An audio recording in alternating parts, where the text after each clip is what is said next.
So this is the PFAS update. There were some changes, and Steve's going to give us the update on where we are. Good morning. Steve Patrick, Water Quality Manager and Laboratory Director for the Water Treatment Plant Laboratory. We're going to talk a little bit more about PFAS. That's because the EPA has published and made official regulations for limits of PFAS in drinking water.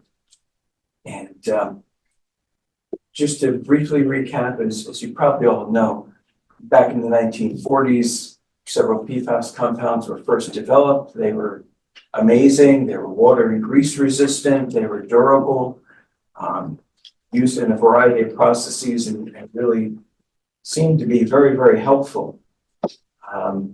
In the 1960s, the Navy had a horrible fire involving jet fuel and airplanes, and they directed their teams to come up with some kind of firefighting stuff that would take care of that and minimize loss of life in the event of plane crash or something like that. And they did. They came up with this firefighting foam that we know today as AFFF. One of the ingredients is PFAS compounds, and that's because it forms an effective barrier between the fuel and the flames, and so it puts the fire out. However, over the years, without realizing it, because in one case, fire departments and naval air stations and other places trained regularly with this AFFF so that they'd be ready in the event of a plane crash of sorts. They were inadvertently contaminating the groundwater around airfields, naval air stations, and so forth. And it wasn't until relatively recently that we came to understand that these compounds were not just sitting on the surface of the ground after a training exercise, but they were actually percolating down into wells. In some cases, individual wells, in some cases, municipal wells. And in addition to that, it was discovered that the number of manufacturing sites for making these various compounds, areas near these manufacturing sites were being contaminated, sometimes groundwater. In the case of Cape Fear, North Carolina, the Cape Fear River, it was flowing downstream in high levels. And there were impacts noted to the people in and around those areas. So, and locally, you're aware that in the Farmington River, we've had a couple issues from Bradley Airport. One time, there was a release of firefighting foam, inadvertent release that got into the river. Another time, there was a plane crash of a World War II plane, and they had to put the fire out. And some of that foam also got into the river. People were advised not to eat fish from that river for a time because of that. In the meantime, environmental advocacy groups were putting pressure on the EPA to do something about this with respect to drinking water. And they actually took the EPA to court, and the outcome of that was that by a certain deadline, the EPA was going to produce regulations on PFAS in drinking water. Well, part of the challenge to that is that depending on who you ask, there's between 7,000 and 12,000 different PFAS compounds that are existent today. And each of them have their own unique identities and the way they function and the potential health impacts. So it's not uniform like certain things where you can say, well, this amount of arsenic in the water is not good, or we should not have cyanide in the water. Each one of them is individual and has different characteristics. So it's taken the EPA a while to come up with regulations, and one of the environmental advocacy groups took them to court again and said, hey, you said by this date we were going to have regulations, and that date has long passed, and we still don't have regulations. And so a new enforcement mechanism was put in place. And that brings us to where we are today, where now on April 10th, the EPA did come out with, regulations. And if I could just, yeah, thank you, yeah.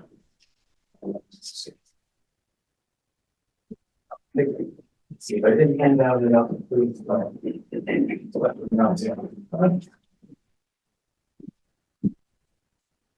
So, you've got this little table in front of you. Oh, good. I'm sorry. Okay. You've got a table in front of you. Oh, that's fine. Is that? No, it's not. Here we go. I've got my notes here. And it's a little different from the way regulations are usually promulgated. MCLs, maximum contaminant levels, are something that usually are hard and fast. And if you exceed a maximum contaminant level, you're immediately in violation of the drinking water regulation. These regulations are constructed a little more like our regulations for trihalomethanes, where you're not immediately in violation. What you do is you sample for these compounds quarterly, and then you do a running annual average. So two of the compounds at the top of the diagram, PFOA and PFAS, they were the two original PFAS compounds that were first put together. Those do have an actual MCL of 4 parts per trillion. And as you may recall from, I think, the presentation I did a while ago, 1 part per trillion is equivalent to 1 drop of water in 20 Olympic swimming pools. So 4 parts per trillion for PFOA and PFAS, but that is as a running annual average. So you do your 4 quarters of testing, you take an average. If it's below 4 parts per trillion, you're okay. And if that average is above 4 parts per trillion, you're not okay. And then as each successive quarter adds on, 1 drops off the back end, the new one comes up, and you do your calculations again. At this point, I'm going to jump ahead to an important point in my presentation to say that based on these MCLs that they've proposed, we expect that Groton utilities will be in compliance with the PFAS regulations.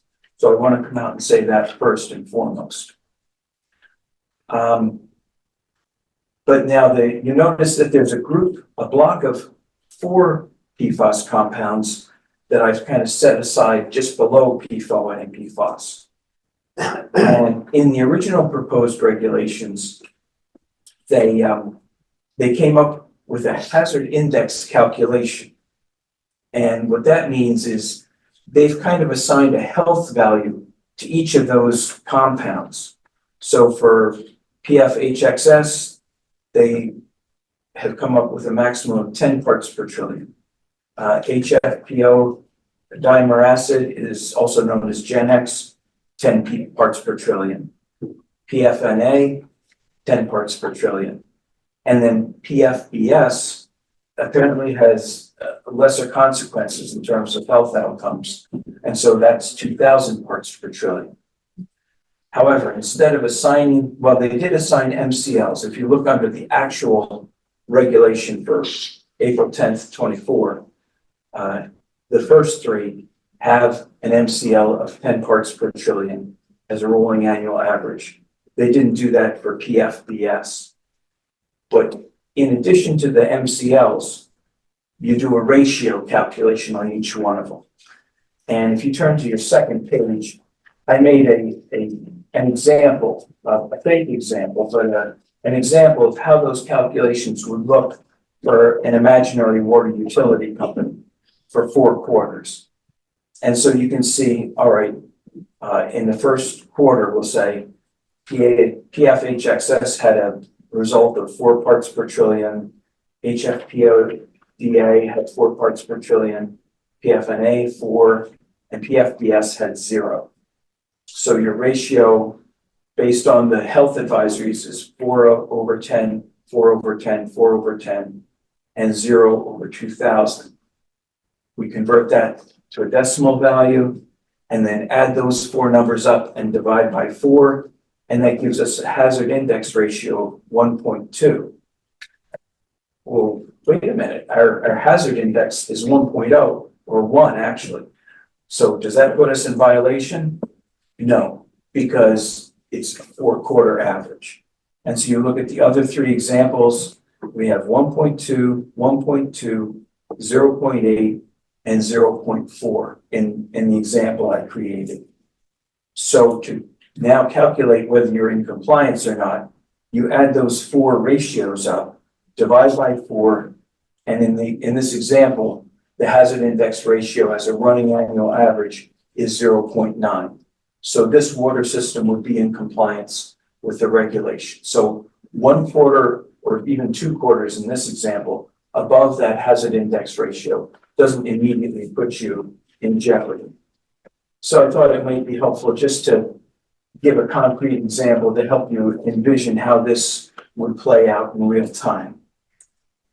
The other thing the EPA did when they promulgated this rule is although it's in effect now, they are giving water utilities a time frame within which to be in compliance. So you see in my first bullet point, 2024 to 2027, the EPA allows for 3 years of quarterly monitoring to evaluate your system, to see what is it, how does your system look? Are you going to have some issues or are you in good shape? And then they give you an additional 2 years through 2029 to rectify any problems you might have, to put in place technology to abate or reduce PFAS compounds. So that the expectation is that by April of 2029, any water systems that have problems will have resolved those problems and are now producing water that's below the MCLs. Naturally, it doesn't mean that you have to wait till the end of your 3-year sampling period.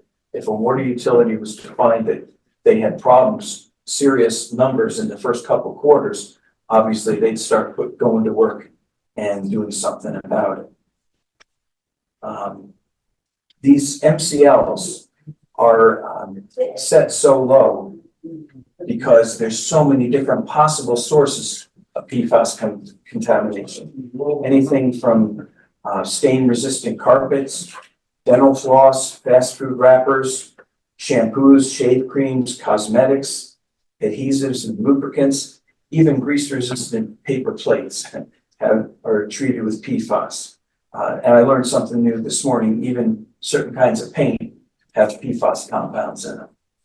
So that's the reason they're set so low. It's not that water is your only potential source of coming in contact with PFAS. There's so many other places. So the EPA has given us a time frame to do discovery to find out what our situation is. We've given time to take steps to remediate it or to treat it, to remove it. And one thing that surprised me is that after the announcement came on April 10th, the Environmental Working Group, which is one of the environmental advocacy groups that was hot and heavy on the EPA putting these plans into place, the Environmental Working Group actually praised these new standards as being among the most protective health limits on PFAS and drinking water in the world. For them to praise the EPA is really something, because usually they are at loggerheads with the EPA. They're fairly critical. So this was good. It's a good sign that they're in agreement with it. Now, I said that based on these standards, I would project Groton utilities to be in compliance with the new PFAS standards. If you take a look at the last page shows why I'm fairly confident that we'll be in compliance. Back in 2018, in September or October 2018, the DPH asked water companies to voluntarily start testing for PFAS. And Rick Stevens determined that we were going to start doing that right away. So in the first quarter of 2019, we started testing for 14 PFAS compounds. And I just included the results for the ones that are pertinent to the new regulations. And you can see that occasionally for PFOA and PFAS, we have had a little blip of 2 parts per trillion. But if you think of things as a rolling annual average, individually and as a rolling annual average, we would be in compliance with these regulations. We've been testing since March of 2019 up through the present. And so those numbers are there. I'd be glad to answer any questions about them. But in addition, the unregulated contaminant monitoring rule, which dictates that water utilities test for certain unregulated contaminants, and that comes up every 5 years. In UCMR 3, the third round of that, back in, I think it was around 2015, we all had to do testing for 6 PFAS compounds. And very broadly, most utilities didn't detect any PFAS compounds. But part of that is that the minimum reportable level for the lab methods that were used were so high that you wouldn't have seen down to 4 parts per trillion. And so the EPA decided that we don't really have a true picture of what the extent of things are. And in addition, laboratory testing procedures had advanced to the point where we could now test for more compounds at lower levels. And I should say that our lab isn't capable of it. We send the samples out to laboratories that have the expensive equipment that can do that testing. Well, so we tested for 14 compounds because at the time, those were the only compounds that were in a method that were approved by the EPA. And we wanted to stick with what was, validated. In UCMR 5, which we started, as you can see, on June 12th of 2023, we sent samples out. They tested for 29 PFAS compounds and lithium. I guess they threw that in because they wanted to see if any water utilities had a problem with lithium. Again, I've just shown the example, the results for the 5 or 6 compounds of interest. And we've had not detects, but I want to tell you that for all 29 compounds that were tested for, they all came back as not detected for all 4 quarters.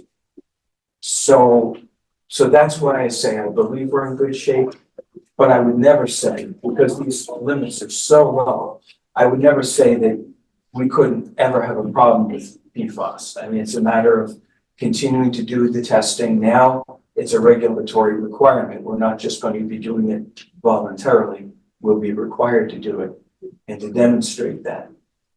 So I would never say never, but at least for the near foreseeable future, I think we're in good shape.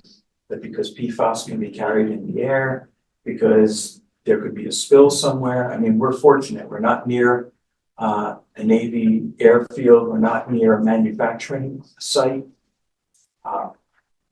We don't have those kinds of concerns, but something that you're measuring at 4 parts per trillion, you could always potentially have an issue if something were to happen.